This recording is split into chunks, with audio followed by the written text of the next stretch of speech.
Welcome to Season 2, Episode 2 of the 6 M's of Manufacturing podcast. I'm your host, Adrienne Temple. Attracting and retaining young talent is one of the most popular discussion topics in the manufacturing ecosystem, as many manufacturers struggle to backfill positions vacated by seasoned employees. What do young professionals want in an employer? What motivates them? In this episode, we interview Kamber Parker, founder and CEO of the YoPro No LLC. Based on 5 years of research, Kamber offers some new perspective on the new and emerging workforce. Do you know what the YoPro know? Let's find out.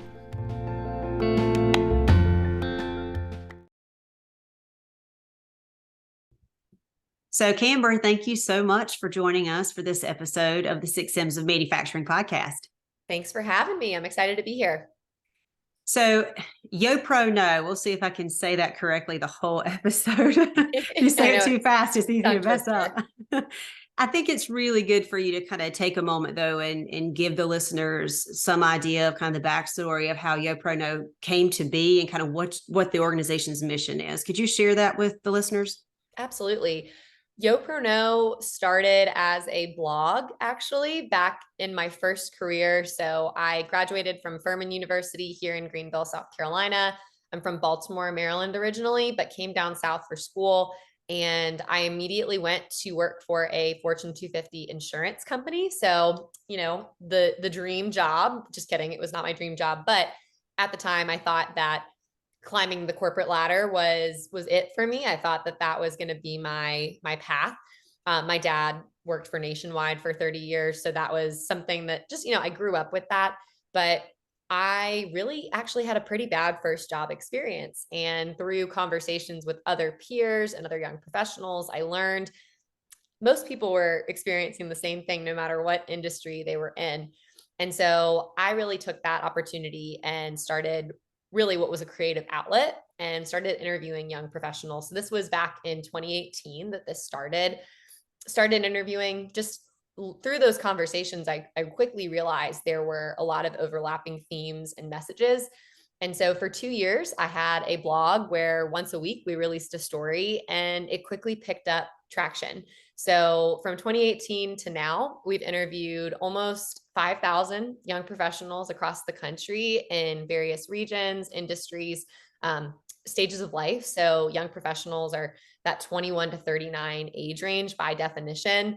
That's a big period of time in your life. And people, some of them are single, some of them have families. And so we quickly realized there were just a lot of these overlapping themes and messages that we now use to help companies develop a strategy to basically improve their attracting and retention of young professional talent. So that's a really high level overview, but it's how we got to where we are today. And there's been a lot of really important milestones along the way that have helped me get there. So we're no longer just a blog. We still have it, but we have a podcast, we're a consulting business, and then we speak and train to companies all over the country.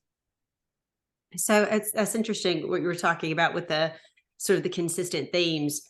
Did you find the overlap was regardless of industry as far as kind of those challenges? Because I think sometimes manufacturing feels like, oh, we're so unique to other business, right? But you saw overlapping trends regardless of industry segment.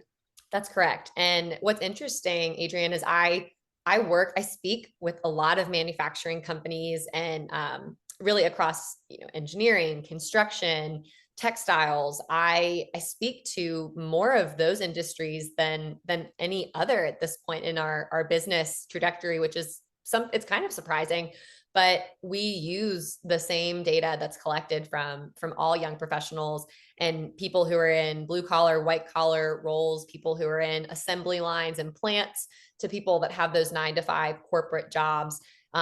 There certainly are some differences, and when we work with the client, we always cater to that. So we make sure that we come with the data prepared from people in those industries. But for the most part, it is pretty consistent. And I think that just shows this next generation, there are certain themes and traits and behaviors that they exhibit, and certain things that they just care about, that it really goes beyond what industry they're working in. Let's dive into that a little bit. So what are some of those things that they're either seeking or motivated by? I mean, what are those trends or behaviors that you are seeing that you guys captured through your research over the years? So most recently, we released a report on the current state of young professionals today. We released that this summer. That was from a year's worth of interviews and surveys with young professionals, again, across all industries. It was about 1,000, a little over 1,000 young professionals. And we came up with the top 5 factors that influence young professionals to stay or leave a company. Those 5 factors, and so I feel like this is a great answer to this question. Those 5 answers were: one, at the top of the list, communication and expectations. As a company, again, if you're in manufacturing or not, if your communication and expectations are not strong from that very first touch point, you risk losing that talent immediately. Second is meaningful work. So really creating some type of impact.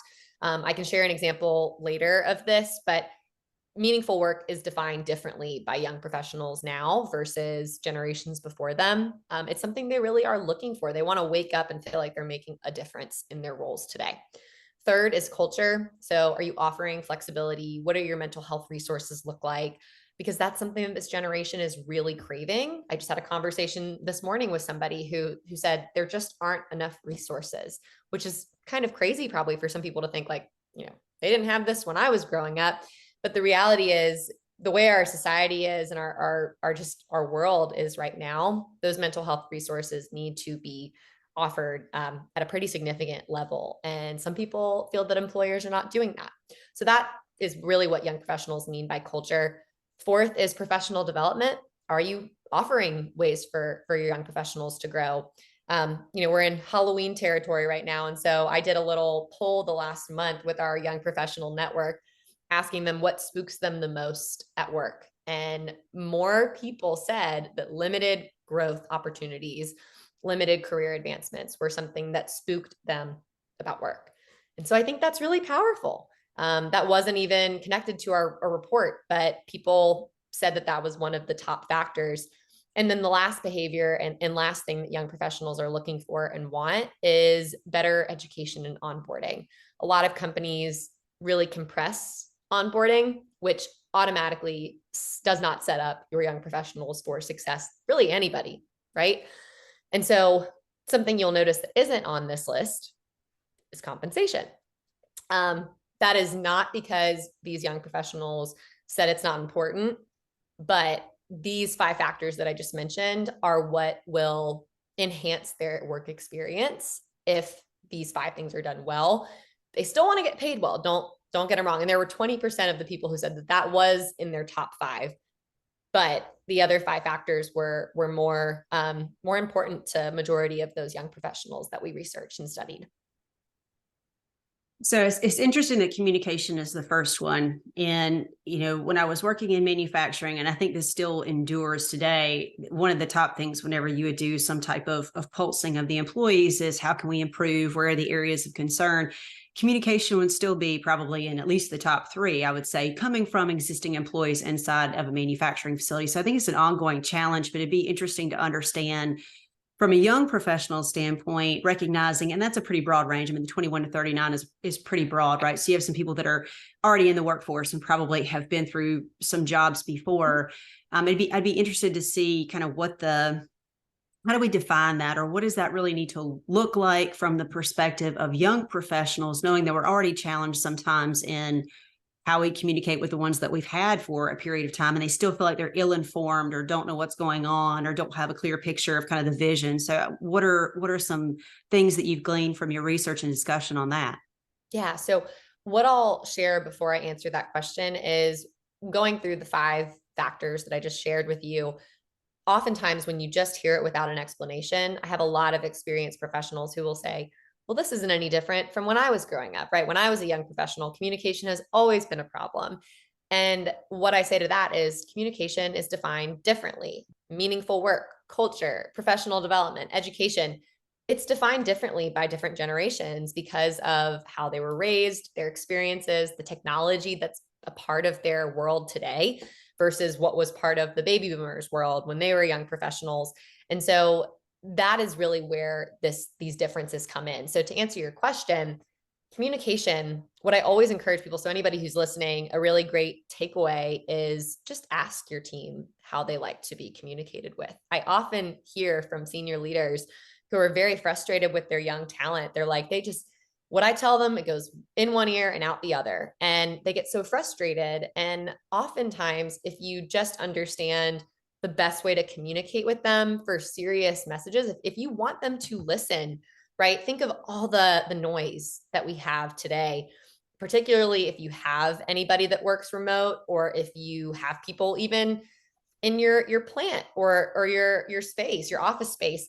Learning those communication preferences are going to be really key. And so I can share the data with you, but ultimately it's going to come down to being a good leader and asking them yourself, because the data that we have shares that most Gen Z, okay, so the young professionals who are really in that 21 to 27 range right now, they like to text. Okay. So when we're talking to people in the HR space and recruiting, they're like, well, they won't answer our calls. Well, because 5% of young professionals say they like occasional phone calls. So some people might be listening and that resonates with them because, Gen Z loves to, if they get a call, they're going to not answer it and they might text you back. And people always laugh when I say that, because they're like, yes, that's happened to me. We have seen with clients that we've worked with, just by switching their communication during the recruiting process to texts, they get 50% more responses. They get 50% more interviews. There's just a significant impact that happens when you use the communication style that these generations prefer. Both millennials and Gen Z, they don't like phone calls. It's something that I'm a millennial, really on the tail end. I've struggled with this myself, but I've had to learn, just like all young professionals also need to learn, as much as I'm sharing information for experienced professionals to tweak their habits a little bit. Young professionals need to do the same as well, because experienced professionals, they need to know how to communicate better with their senior leaders as well. And I can share more about that later. But for me, I've learned that most of my paying customers, the people that choose to work with me, they're in the baby boomer, the Gen X generations, and they have different communication styles. So I've had to learn to adapt. So I used to be the person that, I would text if I got a call, and I don't do that anymore. So I have to practice what I preach as well. It's not just a one-sided approach. It has to be coming from both sides.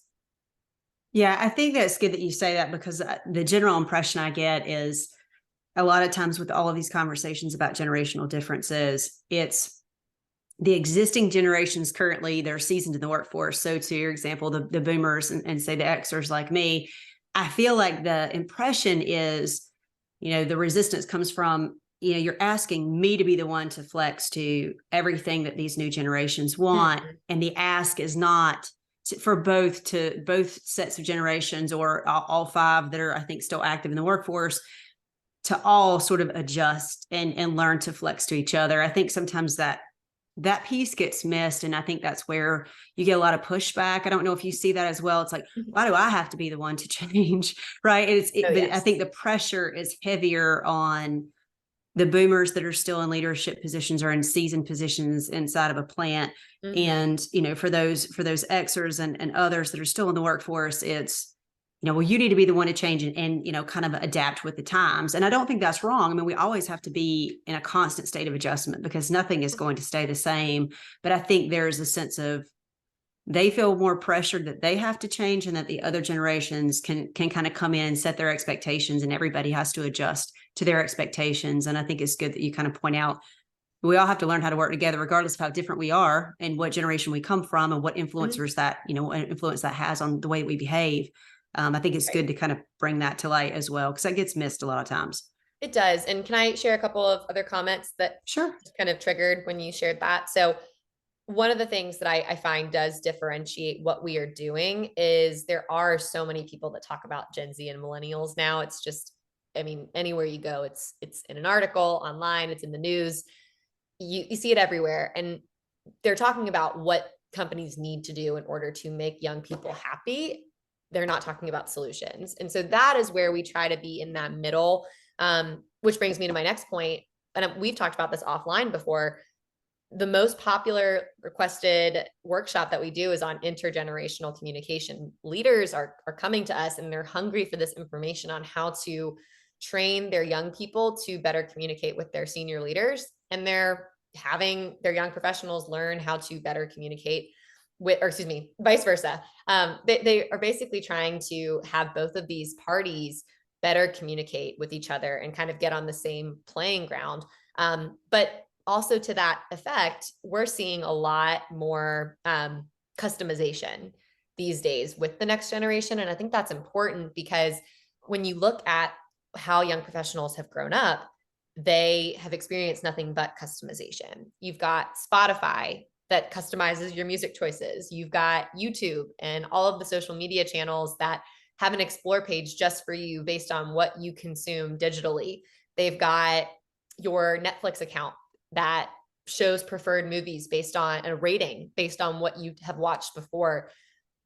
There is a direct correlation to what young people expect in the workforce because of that type of customization. Whereas you see senior leaders who they've told me, they say, we just did what our bosses told us to do. Like there wasn't any of this, well, we want to do this. And they see that as a sense of entitlement. Young people don't see it as a sense of entitlement. They see it as this is how we've been, this is how we grew up. This is, technology has really infiltrated the workplace in that regard too. And so I think, again, that goes beyond industries. That is just something that we're seeing, and it's going to continue to be seen with Gen Alpha and so on. So let's go back to, because I know you said you had maybe some anecdotes about this. Let's go back to meaningful work briefly. Mm-hmm. And I know, again, operational definition of all these things just depends, it's going to be different for a lot of different people, but specific to young professionals, meaningful work. I mean, what kind of expand on that a little bit so we kind of understand what that really means to them? Yeah. So meaningful work, by definition of these young professionals that we have interviewed and surveyed, they want to wake up, they want to wake up and feel ready to go to work. They want to feel excited about the work they are doing. They want to be fulfilled. Okay. So that's number one. An example of this is we have worked with several companies and actually helped really create a strategic brand for them, communicating their impact that they do in the community. And that really resonates with young professionals. So an example is working with a company that creates fire alarms, right? That's not really a sexy job for a lot of people, right? But what if you could communicate with people that are candidates for this role, or people that are already in your pipeline, or people that already work for you? How can you communicate to them that what you're doing is really creating meaningful, you're saving lives, right? That's what you're doing. You're creating a product that saves lives. So whether you're in that role as a manufacturer, whether you're in that role as a salesperson, a marketing person, what you're doing has lasting impacts on society. That shifts the narrative to something very different than I think what historically that company has communicated to their people. So meaningful work really probably doesn't matter based on, the experienced professionals we've spoken to. They're like, no, we care about money. We care about benefits. We care about, like, this is what we care about. But to this next generation, it's shifting the narrative to just a customized approach. Mm-hmm. So I've seen a few instances where, to your point, I mean, and this was a medical company. So they had, they made like gauze and things like that. Mm-hmm. And one of the things that they were doing, and I just see an opportunity there where if people are already doing that, to sort of, I guess, amplify that voice more externally and use social for that purpose for drawing in more employees. But they really did a lot to make it visible how they were saving lives, how their product was being used. They actually had, employee personal stories where, so a family member was in the hospital or had some type of surgery, and I saw our product being used. And they were really trying to, again, connect people with the product that they were making, but they were doing that internally, right? So that would be like a board in the main hallway or on their visual system inside the break room where they're running a video or something like that. But it sounds like if you talk about meaningful work and these newer generations that are coming into the workforce or are really new in their career, is there an opportunity there to start amplifying that on social to make it more attractive to those young professionals just now starting their career and looking and saying, where do I really want to work? Is that an opportunity for them to kind of amplify that voice and put it more externally versus just internal to the existing employees? Absolutely. So it's a great segue. A lot of the work that we do in helping companies is developing these strategies so that you move away from having a social media channel that's all about just serving clients and really focusing on getting that next sale to really highlighting your culture and what is it, knowing, recognizing the 5 factors that we've talked about today. How can you incorporate that into your social media for both candidates and people that are internal? Because social media has the impact to attract and retain talent. And there's a whole other side that we could talk about there, but just a few, again, actionable items for people who are interested in focusing on this. Going back to the fire alarm example, create 10 posts based on the type of impact that work has in the community. Spread it out, mix it in with other post ideas and other content, and start to implement that in your social media accounts. If you don't have social media accounts, figure out, because there are a lot of manufacturing companies out there that do not, and that's okay. But my recommendation is to figure out a way to incorporate that somehow, because that is where young people are. Again, regardless of what industry they're in and they're interested in, that's where they are. So how can you reach them? Hint, Facebook is not it, because that's not where most young professionals are. So I would really encourage you to figure out where is your audience, your targeted audience, and then figure out a way to create content that resonates with them, that helps communicate. So an example of that is you might want to say 3 ways that we're making a difference in our community. And that's a post idea. And you create a couple of sentences that amplify that, and then give them a call to action. Follow our page, head to our website and learn more about what we do, or we're hiring, learn more. So there's a really strategic way that you can incorporate social media into your hiring and retention practice. So I think you've kind of stumbled across this. This is something that you kind of mentioned before, and I think is a good point for people to understand is, let's talk about, from a recruitment standpoint, your pipeline. Are potential employees going to the company website first, or are they going somewhere else to find out about companies?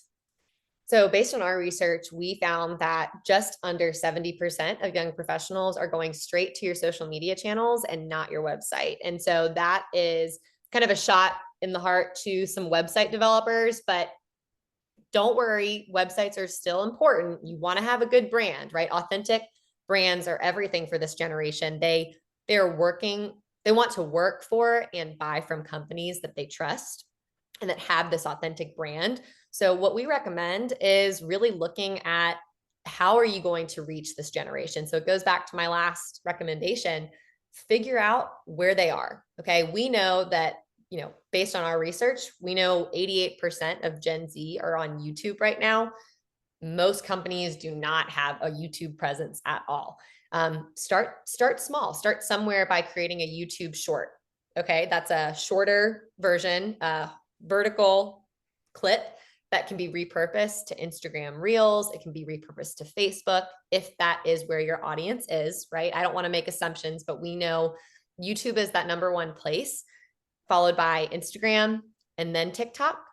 We don't really encourage a ton of our clients to jump into TikTok. We would rather them jump into YouTube first, followed by Instagram, because that's where these young professionals are. So more often than not, the young professionals we speak to, they tell us really, really amazing stories about how they've seen certain companies' social media channels, and they will apply to a company. Maybe they don't end up working there. Maybe they do, but they will at least apply based on what they've seen on social media. And that is so different from where we were even 10 years ago.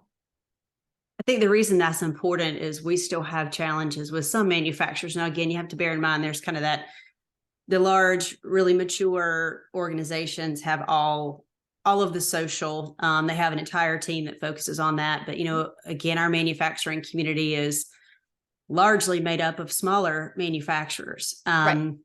And so what we find is we still have manufacturers that they're not even on LinkedIn, from a B2B perspective, never mind the sort of recruitment side of it and being visible to prospective employees. So I think it's really good to just sort of resonate that message out to folks that, and it doesn't mean that it has to be, like you said, just all in on TikTok and doing all kinds of different things, but maybe focusing on one thing you think is doable, but making yourself present, because right now there's a lot of folks that are not leveraging any social channels, whether that's for B2B purposes or for recruitment purposes. And I think it's a bit of a blind spot at this point. And like you said, you don't have to be full scale across all platforms. However, being there is kind of, being visible and hopefully resonating your message. We have lots of manufacturers that do amazing things, have great culture. They're really embedded in their community, but probably a lot of that's not visible, right? So your radius of control is really within that community word of mouth. But how do you sort of go beyond those borders and attract employees even beyond that sort of close-knit community? Yeah. And I understand, to your point about how your community is made up of primarily smaller manufacturers, it's not really far off from a lot of other industries in this area and some of the places we worked. We're really heavily ingrained in the HR community, and there are a lot of HR team members that it's one HR person for an entire 200, 300 person team. Maybe it's two HR people for 1,000 person team. And it's like, never mind, they don't even have a marketing team. So the HR people are like, well, what do we do? And that is where what we recommend is either, can you outsource, or two, can you allot a period of time where maybe you create a task force on your team? Maybe you are able to create a position where we're seeing this is going to be more and more on the rise, Adrienne. And I'm not sure if you've seen this already, but the recruitment marketing specialist is becoming a role in a lot of places where it combines the marketing and HR side, because we're going to start to see this shift that marketing roles really need to be heavily involved in the HR side, and recruiting needs to be heavily ingrained into marketing, because that is where this next generation is. So if you don't have the means to bring on a team member, can you outsource? Is that a little bit more reasonable? And if it's not, who can you delegate to in your team? Maybe it's people from all different areas of your manufacturing team. And how can you repurpose one piece of content, right? So going back to the example we keep bringing up, how do you educate people on the impact that you have? And this is a great opportunity to share. I mean, this industry as a whole, you're doing big things, right? You are making such an impact on a lot of the things we do and touch and feel day to day, and maybe some experiences that we have. That is something that not all industries can say. And so how can you communicate that to this next generation through the digital means that they're already on? So hopefully you have a few answers, a few takeaways in there that people who are listening can start to apply. Yeah, I think there are a lot of things to consider there. It's kind of, it's always a struggle, right, to get people to embrace this idea of social media being a vehicle for a lot of things that you already want to be able to do. I mean, recruit or draw in more business. I mean, it is a vehicle for connections in a lot of different ways. And I think it's good to kind of bring that up as an opportunity, even if you have to kind of start very small, just find something that's meaningful. And to your point, repurpose it. That's a really easy approach to take. It doesn't mean a million different videos, right? You can turn that into a lot of different formats. So I think that's great. I do agree that marketing and HR, I mean, that would be a powerful combination, right? Because it's hard for HR to be able to do those types of things. There's so much stuff that they're already doing. It's hard to get out there and do a lot of the marketing. And that's, again, once you get it out there, it's working for you, right? But you need to have people that can get that material out there and keep it active and keep it engaging. So I love that idea. I think that could be huge in the future. I'm curious about, because we're talking about how social media, and that's, just access to the internet, using your phones, doing all these types of things. Are there other technology solutions or technology that's really being highly favored by the young professional when they look at the workplace in general, not only social presence and kind of being in the now? Is there anything from a technology standpoint they're looking for or expecting to see? Yeah, it's a great question. So, a lot of project management tools are out there that young professionals just naturally know how to use because of just their raising, right? How they were raised and how their environment was growing up. Um, a lot of them are out there. I can't say that I have a ton of recommendations for your industry in particular. But what I will say is that most young professionals that we interview and speak to are very, very pro AI.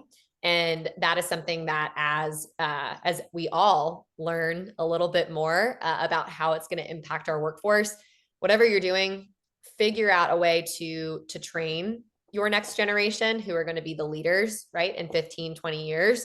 How are they going to get the tools that they need to lead when in 15, 20 years, AI is going to be an even bigger part of our world today. So they're very pro AI. And then you might even find that senior leaders learn something from the young professionals and the future talent, because we're starting to see that that's going to be incorporated into college and high school, right? How to train them. They're training them now. And so you might learn something from them as well. We actually just, and feel free to link this as well. We just released on our podcast today, actually, an expert in AI who's talking about the impact that AI will have on young professionals as a whole. It's a really interesting episode. We talk about more than just young professionals because I felt like it was so relevant, but he was the one that actually said, you can learn a lot from this next generation, and don't get rid of your bottom line, which is always the fear when we hear AI in more of the non-skilled trades. But in reality, it's going to impact everybody, but not in the ways that you think. So I would encourage people to listen to that if they have any interest. But I would say that AI is definitely an area that companies are starting to pay attention more, because young professionals are expecting that. They're eager to learn, and they're very hopeful about AI, which is a little bit different than some of the other views. Yeah, I know that, Chat GPT and AI in general. I mean, you see more and more people just embracing this access to data and the ability to kind of bring it all together very quickly based on different prompts. I've even seen, you talk about the evolution of jobs. Now you see this potential for Chat GPT prompt engineers. This is a emerging opportunity because your ability to ask the right questions, right, and culminate the right sets of data sets you up for success to be able to take action on things. It's sort of this just such a fast evolution of job roles that didn't exist before, just based purely on technology and how that kind of skyrockets all that activity. So it's really an exciting time to be alive and to see all these things happening. But again, it's moving so quickly. It requires a lot of adaptability for sure. It does. Yeah. It's pretty wild. I will say that hearing David, the expert who came on our show, he really put it into a different light than I would say I've heard more. Because again, you look on the news and it's pretty negative, but when you see how it can impact our workforce and what dangers there are, but also what positive impacts there will be from this. And another note that I'll share before wrapping up this point is, with technology in general, the advancement of technology, it's never actually made us have less work to do. It just makes us more efficient so that we can then do more work.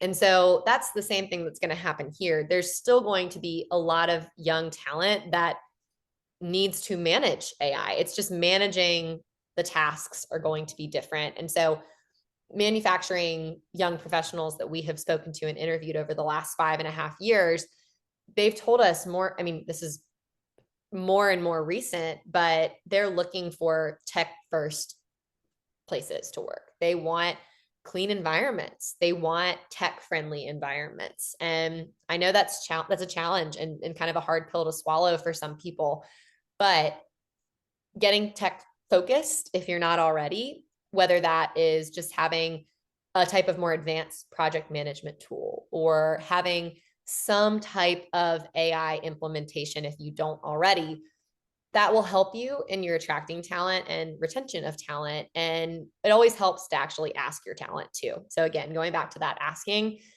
you can listen to my data and my behaviors that I can share all day long. But until you actually ask your team, that's going to go a much longer way. Yeah, because you could have a different mix, like you said, of the generations, and kind of that will shift over time. But definitely pulsing your group for input is, that's always a great leadership tool in general. But definitely now that things are changing, expectations are changing, I think it's always wise to just kind of do that sanity check on the expectations for sure. I guess I have one more question, it's more of a philosophical question, but I just think it's good to ask you this based on your research, and then we'll kind of wrap up. Is this the end of the lifers? Do you know what I mean by that? Yeah. Oh yeah. Is it the end of the lifers? Are we there, Kamber? Yeah. So in my experience, in my research, yes, I tell companies that, you can't hire us and expect us to get somebody to stay with you for 30 years. That is no longer the case. I'm answering your question correctly, right? This is what you were heading. Yes. Yeah. I just don't want to assume, but that is not the case anymore. What we can do is let's get your young talent from staying just a year to 5 years, 3 to 5 years. What that does, the impact that has on a company is so significant, because if they leave after a year, I'm sorry, but it's a wash, because you've spent a lot of time and money into hiring, to recruiting, onboarding, and then investing in that talent. Remember what I said about onboarding earlier? An actual number is about, gosh, I need to remember the actual number. I think it's 64% or 65% of the young professionals we surveyed said that they want at least 3 months of onboarding. That does not happen at most places, because I understand, right? You need them to get moving. You're hiring them for a reason. But if you just extend that opportunity to educate and really set them up for success, it has a much bigger payback and return in the future. So I try to shift the narrative from just keeping them for 1 year, because that's going to really hurt your financial return, not to mention the productivity of your team. But if you can get them to 3 to 5 years, and then they leave because there's an opportunity and it's just natural, but they had a good experience and you train them, that's going to have an impact positively on your recruiting. It's going to hopefully have an impact on your retention, because if you set them up for success and you communicate clearly and there's really great expectations put in place in an ongoing basis, you're going to see results from that. So I want to say that maybe we'll go back. There's always a pendulum, which I know you and I have talked about before. Maybe one day we are back to having the lifers, but at this point in time in this employee market, no. Yeah, I thought it was a valid question just based on your research and kind of what you're seeing, because I think for the longest time we're sort of looking through that lens of, like you said, people come and they stay, and I've worked in environments where that's true, and it's great, to have that, and those people are a tremendous asset to their organizations. But I think the more that people can recognize that perhaps that period in time may be behind us for at least a while, like you said, before something shifts differently the other direction. And it forces us to we can choose how we look at that, though, right? We can look at that as a real negative. Oh, I don't get to keep them very long. So really that's frustrating for me, because there's a cycle of recruitment that has to keep happening, right? I can't rely on them to be here for many, many years. So we can choose to look at it that way, or optimize the value that you have in those people. Like you said, if you get 3 to 5 years, and absolutely optimize, what they bring to the table, the skills that they have, their input, their innovation, their thought process. If you see that as every 3 to 5 years, I get a new shot in the arm because that person moves on and I bring someone else in, that's my constant source of innovation and new ways of thinking, right? I mean, I think you could kind of choose either path, but yeah, absolutely. I feel like that phase is kind of behind us, but I wanted somebody who's done more research than me to validate that. Yeah, no, it was a great question. I think that, again, it could change in the future, but the employee market being how it is right now, I don't foresee that happening. But companies need to start putting into practice what we've talked about today. And I think they will see, again, that increase in just having people stay for a couple of years and then moving on.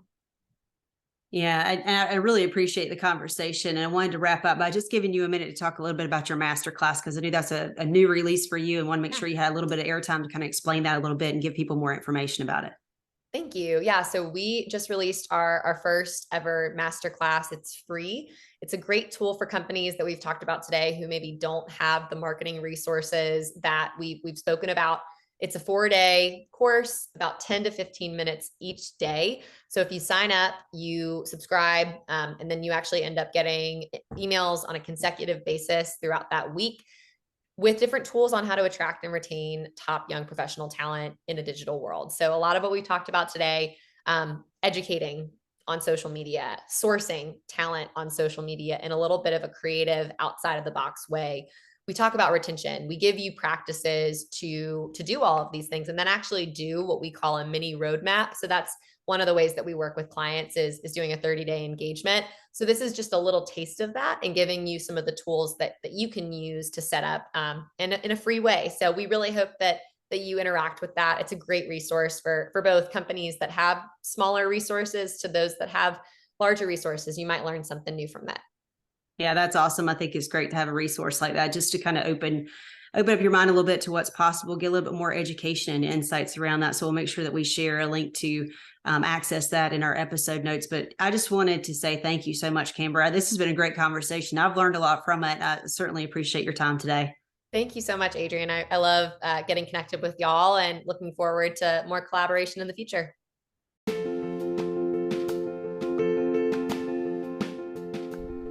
Thanks for listening to this episode of the 6 M's of Manufacturing podcast. Special thanks to Kamber Parker for sharing the results from her collective research of young professionals and insights that manufacturers can use to attract and retain this population. Be sure to visit the episode notes for details and reference links to information shared during today's discussion.